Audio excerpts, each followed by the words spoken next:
अब ये प्रेम की बात तो हम नहीं आपको कहते हैं, लेकिन एक बार हमारे मन में अकस्मात इच्छा हुई कि हम गंगा जी स्नान करने जाएं। वृंदावन की बात, वो सोमवती अमावस्या आने वाली थी, तो सोमवती अमावस्या पे गंगा स्नान करें, ये मन में भाव हुआ। अब आज त्रयोदशी है, आज भाव जगा। 14 को पहुंचने का मन था कि 14 को जाएंगे, एक रात वहां रुकेंगे और सवेरे भोर में सोमवती स्नान करके और फिर वृंदावन आ जाएंगे। तो वाहन की व्यवस्था थी नहीं हमारे पास, ठाकुर जी का कोई वाहन नहीं था।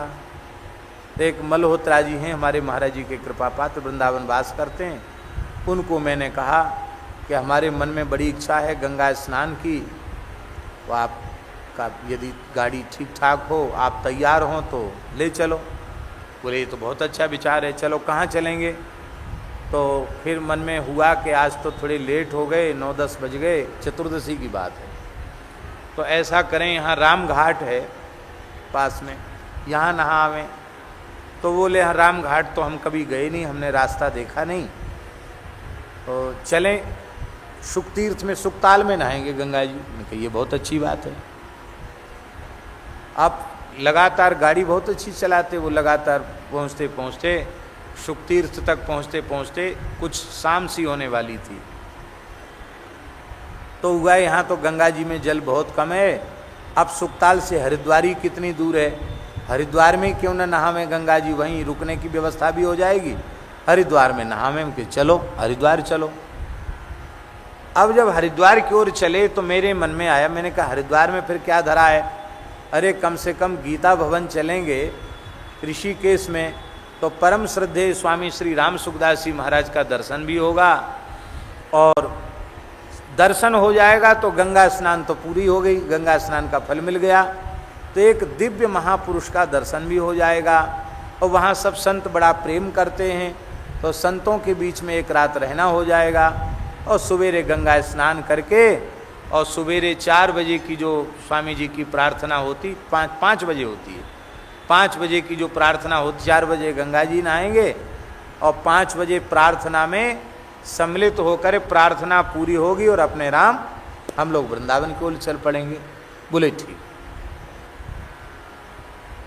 तो वहाँ पहुँचते पहुँचते लगभग रात्रि का 9:30 या 10 बज गया होगा, और सभी लोग जानते हैं कि स्वामी जी का समय सोने का जगने का सब विलक्षण था। स्वामी जी 12 बजे के बाद जग जाते थे और फिर उनका चिंतन लेखन वगैरह सब होता था, फिर थोड़ी देर विश्राम करते, फिर प्रार्थना में आ जाते थे स्वामी जी, यही उनकी नियमावली थी।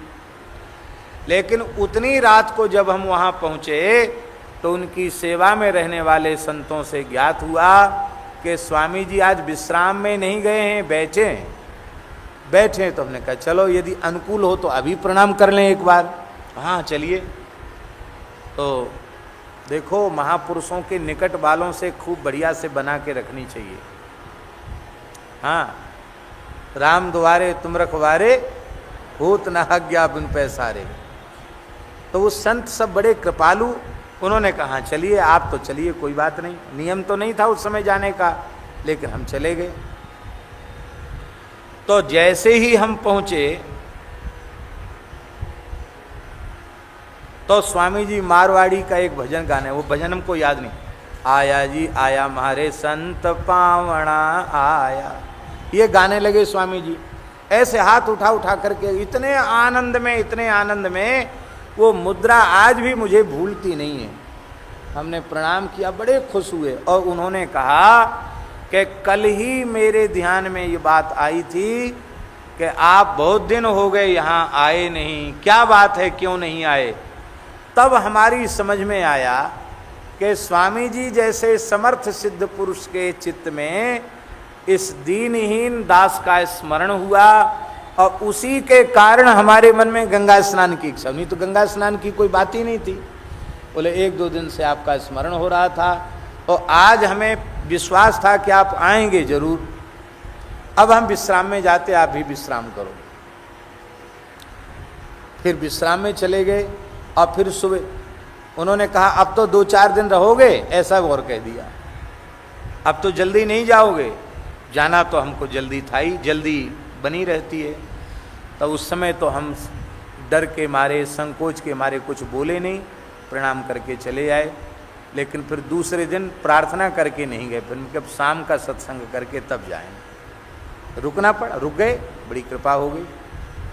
तो ये क्या है, ये बात हम इसलिए कह रहे हैं, ये है मन के तार,